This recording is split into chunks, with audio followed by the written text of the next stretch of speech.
This is Shaman Weaver Sheila Baker, and I'm outside once again because it's September, and even though I'm whiny about September, it's still beautiful.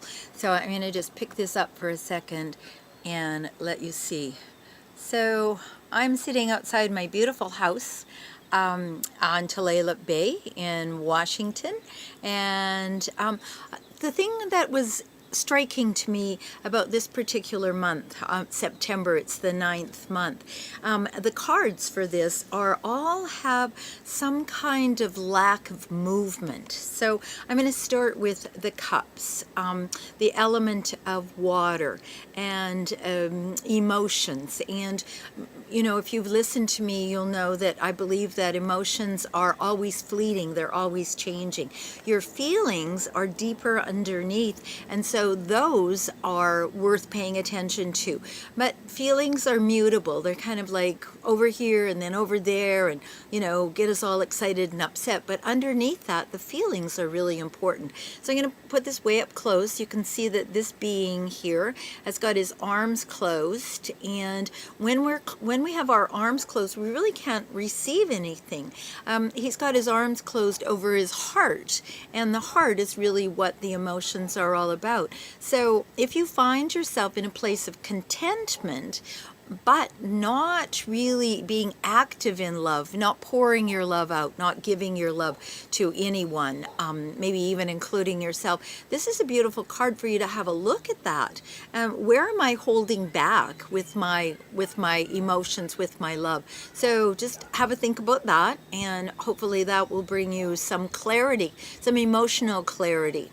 So the next card that I looked at, and you might hear barking dogs because I'm outside and there's dogs and birds flying around. And so this is Wands, passion, fire, drive, connection to the divine. And you can see that, I'm going to put it up close, he has come through a lot. He's beyond that, but he still has a wounding in his head. So if you've come through a lot, and this has been a tumultuous year and continues to be with storms and other unrest, if you've come through this, know that it's behind you. But the thing about it is, it's still affecting the way that you connect to the divine. You might think you've been forsaken, or you might think that it's still in front of you, some of the difficulty, but it's not. So how can you let it be behind you, get the wounding out of your head, and be ready to take the next step, which is the 10, and we'll talk about that next month. So the next card that I want us to look at is swords, thoughts, ideas, the mental realm, where things oftentimes begin but don't get any further. So this says that there's been despair that has actually stopped us from doing anything.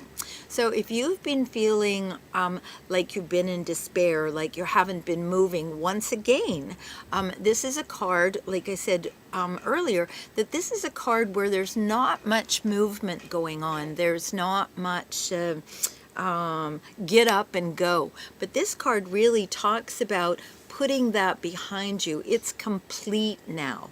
So how will you begin to take action on the ideas that maybe have been holding you back, and on which you've been inactive? So you can sense into that. Don't necessarily think about it, because that kind of got you into the despair in the first place.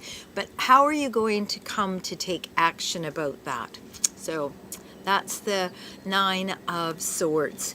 Now, also with the 9 of Pentacles, we still have inaction.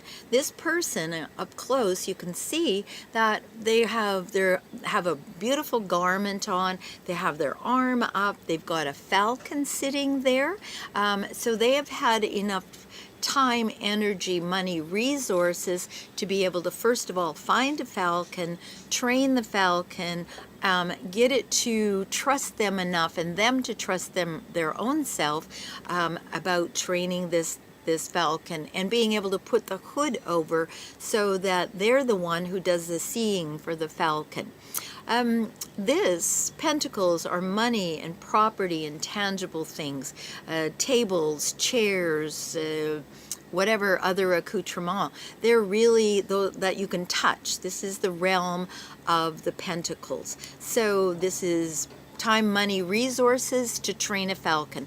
But as you can see, once again, with all of these cards, there's really no movement.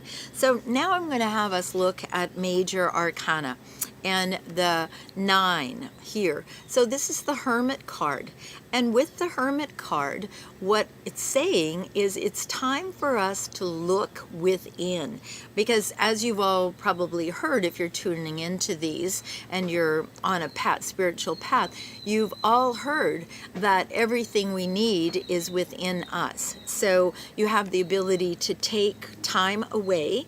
Hermits are really about going to the mountain and then coming back. A vision quest is a hermity kind of thing. But you don't have to go on a vision quest that lasts days and days and take yourself out of your comfort zone. You can actually just unplug for a weekend and look within. Take that time and space for yourself. See how it is that you are with your money, property, tangible things. Are you holding on too tight? Are you using them in a way that's really going to work for you? With the swords, how can you come out of feeling like, wow, the world is going to hell in a handbasket, and what kind of ideas can you actually put into play? And this is saying that, you've come through a lot. Tap into the divine and let them help you. And finally, here we go with contentment. Yes, be content, but always look to improve. Strive to be better than you have been before. So if I can help you with anything, I'd love to. shamanweaver.com, and blessings. Aho. Kiss and a whoosh. Bye-bye. Thanks for tuning in.